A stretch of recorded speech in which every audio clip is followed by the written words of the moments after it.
Buenos días, estamos con el doctor Martín Sánchez. Él es el gerente general de la compañía Sociedad de Asesores Legales. Ustedes ya lo habrán visto, es una persona pues muy distinguida y respetada en el área de seguridad y salud en el trabajo a nivel legal y pues contamos con la presencia del doctor Martín para que nos siga despejando dudas acerca de todo este tema de los cambios por la emergencia del COVID-19. Doctor, bienvenido.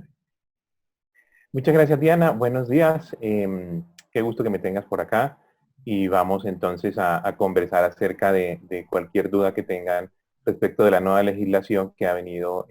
emitiendo el gobierno para enfrentarnos a esta crisis.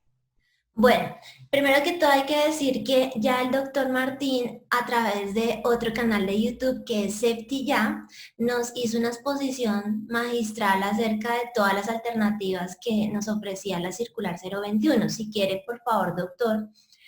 pues invitamos a la gente a ver ese video claramente, pero también denos un breve resumen acerca de estas opciones que tienen los empleadores. Claro que sí, Diana. Efectivamente, en ese video tuvimos una hoja de ruta para ver en los empresarios cómo se comportan frente a este tema de la crisis es tan reciente y que apenas estamos empezando a digerir. Vimos las medidas de protección al empleo en el caso de que los empresarios decidieran continuar con su personal o que decidieran aplazar la decisión sobre qué hacer, que es lo que están haciendo la mayoría de las empresas, viendo cómo se desarrolla la situación para ir tomando decisiones en el camino. Y también vimos la posibilidad que tienen los empresarios también de terminar contratos de trabajo y de adoptar el camino de que desafortunadamente sus recursos financieros no le permitan continuar con la relación laboral. Todo eso lo vimos en ese video, vimos entonces cómo se utilizaba, qué trámites había que hacer para esas diferentes medidas de protección al empleo, como el trabajo en casa, el teletrabajo, vacaciones, y fuimos resolviendo dudas de todos los asistentes respecto de todas esas figuras, claro que sí.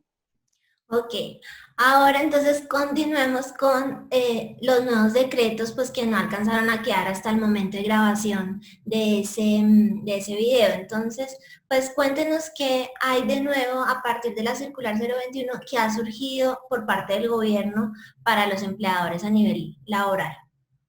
Y luego de esa entrevista se despide el decreto 488, el decreto 500 del Ministerio del Trabajo, que nos da unas nuevas luces sobre la manera como debemos administrar el personal y sobre todo sobre la manera como debemos hacer prevención en materia de los riesgos laborales derivados del COVID-19. Situación que vale la pena que discutamos ahorita como continuación y para ir mejorando esas decisiones que vayan tomando las empresas y las organizaciones. Bueno, entonces así, con la claridad que lo caracteriza, explíquenos brevemente entonces lo que nos aportan los decretos 488 y el 500 y En el artículo quinto del decreto 488, que es el artículo que autoriza a las ARLs no solamente a entregar elementos de protección personal, sino también a realizar pruebas de COVID-19, ya sea esos chequeos médicos frecuentes, ya sea de carácter preventivo o de carácter diagnóstico en materia de COVID-19, para las IPS, o para las personas del sector salud, los empleadores dedicados al sector salud que estén relacionados directamente con esa prestación del servicio. Pero adicionalmente también le ayuda a entregar elementos de protección personal a los empleadores y hacer pruebas de chequeo, ya sea preventivo o diagnóstico, a las empresas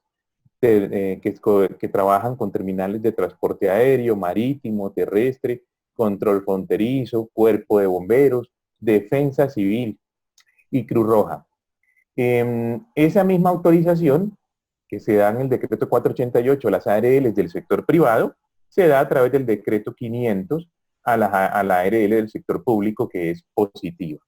Adicionalmente, que ese es un gran aporte del decreto 488, realmente hubo una innovación, realmente hay un cambio fuerte del sistema general de riesgos laborales en cuanto al uso del presupuesto de la ARL. El decreto 488 permite que los trabajadores retiren de manera anticipada sus cesantías siempre y cuando demuestren que hayan presentado una disminución en su ingreso mensual. Para eso deben aportar una certificación del empleador y cada mes de la cuenta de cesantías no es retirar todo el saldo, sino que cada mes de su cuenta de cesantías puedan retirar un monto que les sirva para compensar la reducción de ingresos que su empleador les ha planteado y que ellos han aceptado, probablemente a través de un acuerdo laboral, o que se derive de una suspensión del contrato de trabajo por fuerza mayor. Y por el otro lado, lo que tiene que ver con vacaciones, vacaciones ya causadas, vacaciones anticipadas o vacaciones colectivas, el artículo cuarto del decreto lo que establece es que el empleador puede dar un aviso para salir a vacaciones, una orden para salir a vacaciones con una anticipación de un día hábil, cuando en el Código Sustantivo del Trabajo se establecía un preaviso de 15 días hábiles en favor del trabajador. Por lo tanto, para otorgar las vacaciones, el empleador no le debe consultar al trabajador, sino que le debe avisar únicamente con un día de anticipación. De esa manera, el trabajador se tendría que ir a vacaciones. Adicionalmente, el decreto 488, en su artículo sexto, revive el mecanismo de protección al cesante. Revive el mecanismo de protección al cesante, que era una norma que estuvo vigente más o menos hacia el año 2014, 2016 en Colombia, que permitía que los trabajadores que habían cotizado una caja de compensación durante un año continuo o discontinuo, dentro de los últimos 5 años a la fecha de su terminación de contrato, recibieran un auxilio de 2 salarios mínimos divididos en 3 cuotas mensuales. Este apoyo lo van a tener todos los empleados que pierdan su empleo, que pierdan su trabajo en este momento de crisis, y deben acreditar que cotizaran una caja de compensación durante un año continuo o discontinuo dentro de los últimos 5 años anteriores a la fecha de terminación de contrato para acceder de su caja de compensación a esta ayuda. Son 2 salarios mínimos que le dividen en 3 cuotas mensuales, le dividen en 3 cuotas mensuales. Y adicionalmente reciben también todos los auxilios familiares por cuenta de sus hijos menores de edad, sus dependientes, de acuerdo con la ley, de la misma manera como se venía recibiendo en su momento, como se viene recibiendo. Ese beneficio no se pierde o no se sustituye uno con otro. Y por último, para las personas que vivan fuera del país, que deben acreditar su fe de vida, que están disfrutando de pensión, lo que hizo el decreto 488 fue suspender la necesidad de acreditar esa fe de vida o supervivencia para efectos de trámites ante la Seguridad Social durante el tiempo que dure la emergencia, para evitarles pues, los desplazamientos y el contacto social y poder hacer disminuir el contacto de este tipo de personas, que usualmente quienes vienen a hacer ese trámite son personas de mayor edad que están disfrutando de prestaciones pensionales periódicas. Ok.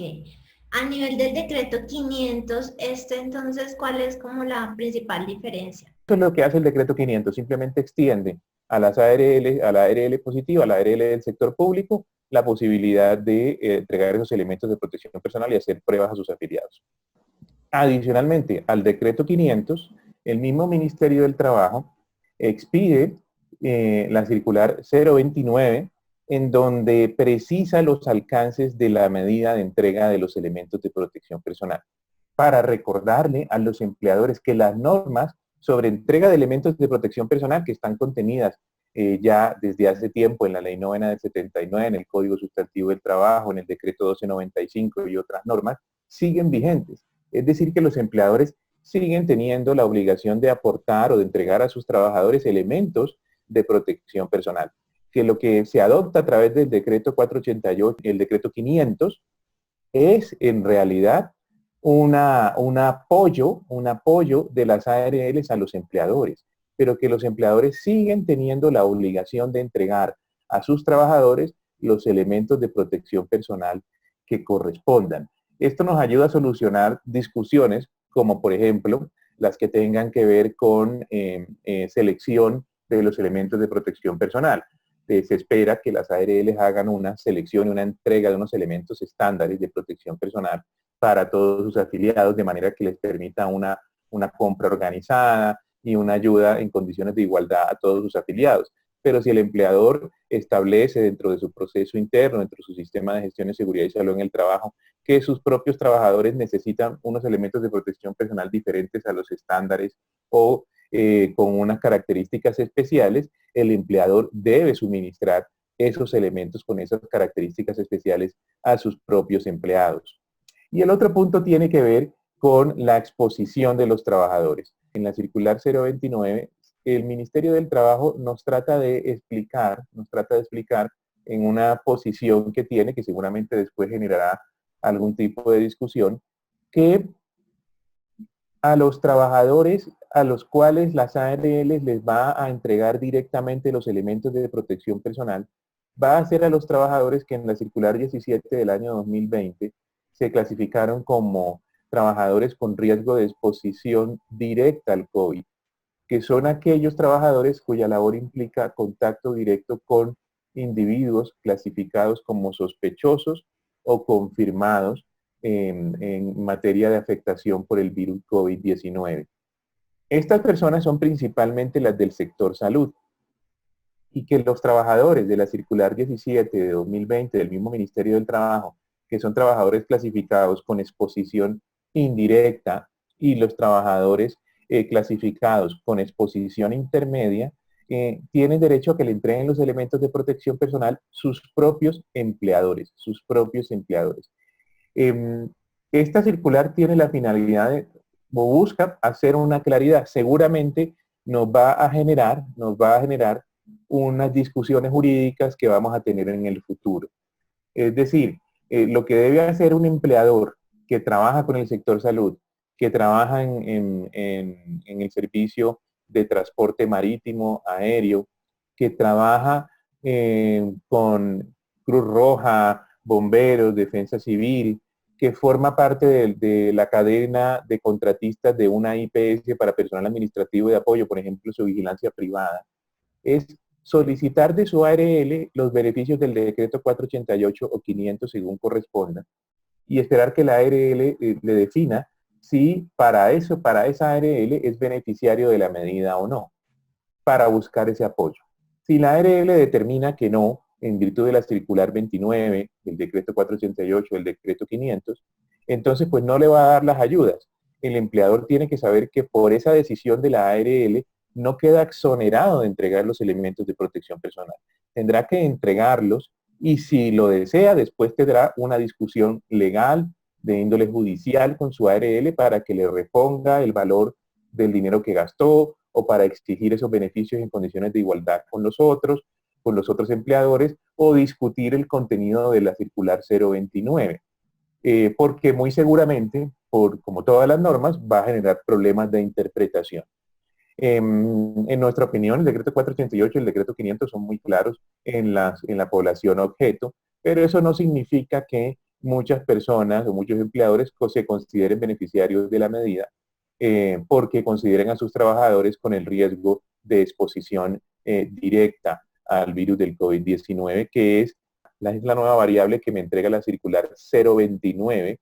como punto a tener en cuenta para la entrega de este tipo de beneficios. Listo, perfecto. Y la última pregunta que tenemos, el tema de si nuestros cursos de trabajo en alturas, nuestras licencias de salud ocupacional se están venciendo y obviamente no las podemos renovar. ¿Qué sucede con esto, doctor?